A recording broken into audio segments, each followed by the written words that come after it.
నేను కూడా మాట్లాడాల్సిన కొన్ని వివరాలు ఉన్నాయి.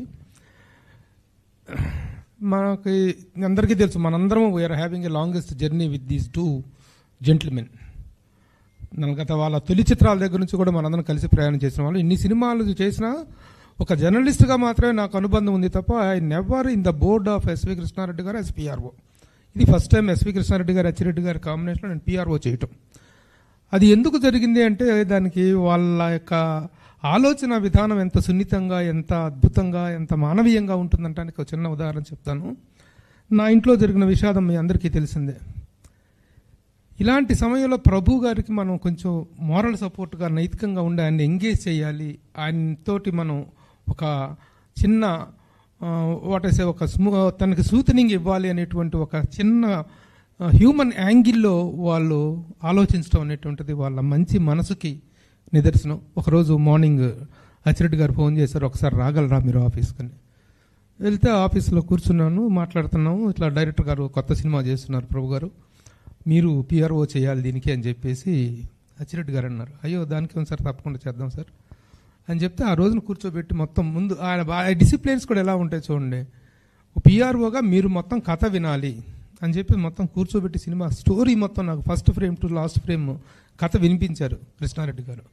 చాలా మంచి కాన్సెప్ట్. ఈ రోజున మన భారతీయ సంస్కృతి సంప్రదాయాల మీద జరుగుతున్నట్టు దాడి కానీ, వాటి మీద జరుగుతున్నటువంటి అత్యాచారాల గురించి నేపథ్యంలో తీసుకున్నటువంటి ఒక చక్కని కథ.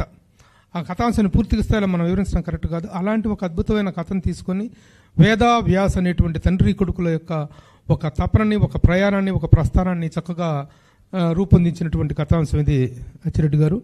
చాలా బాగుంది సార్ అని చెప్పేశాను. పిఆర్ఓ సరే సార్, థ్యాంక్ యూ సార్, చేద్దాం సార్ అన్నాను. వెంటనే ఈయన చేతులు అచ్చిరెడ్డి గారికి వెంటనే డెస్క్లో నుంచి తీసి ₹1,00,000 అడ్వాన్స్ పెట్టి, సార్ ఇప్పుడు ఎందుకు సార్ ఇవన్నీ, తర్వాత చేద్దాం సార్ అంటే, నో ప్రభు గారు ప్లీజ్ సార్, ప్లీజ్ యాక్సెప్ట్ అని చెప్పి. ఎప్పుడు సినిమా స్టార్ట్ అవడం ముందు ఎప్పుడో 6 నెలల కింద తెలుసు సంగతి ఇది.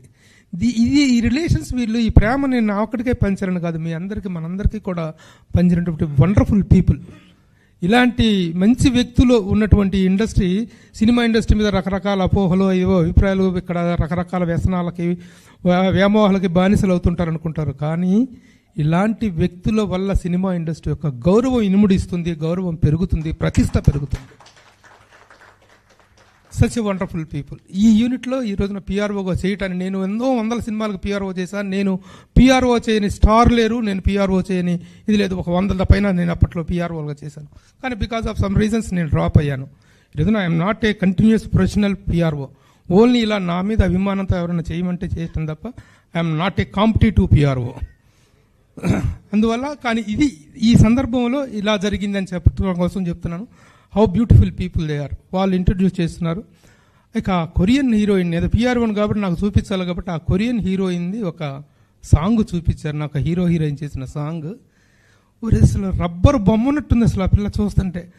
నేను బిగినింగ్లో అనుకున్నా ఏంటి అసలు డైరెక్టర్ గారు ఆ అమ్మాయిని తీసుకొచ్చారు, మన అమ్మాయిని ఎందుకు ఆ పర్పస్, ఆ క్యారెక్టర్ ఎందుకు అలా డిమాండ్ చేస్తుంది అనేటువంటి దానికి దెర్ ఇస్ ఏ పర్పస్. చాలా చక్కగా చేసింది. ఇక హీరోని ఇప్పుడు చూస్తున్న దానికంటే 10 రెట్లు తెర మీద చాలా మ్యాన్లీగా ఉన్నాడు, చాలా అద్భుతంగా యాక్ట్ చేశాడు తను. ఆ సీన్స్ కూడా తను చేసినటువంటి ఫైట్ సీన్ కూడా చేయించడం జరిగింది. కాబట్టి ఈ హీరోని ఇంట్రడ్యూస్ చేసినటువంటి ఈ కార్యక్రమాన్ని ఈ రోజున మేము ఏర్పాటు చేయడం జరిగింది. Thank you all for coming and making this a grand success. ఇప్పుడు ఒక ప్రత్యేక కార్యక్రమం ఉంటుంది, దానికంటే ముందు అచ్చిరెడ్డి గారిని మాట్లాడాల్సిందిగా కోరుతున్నాను.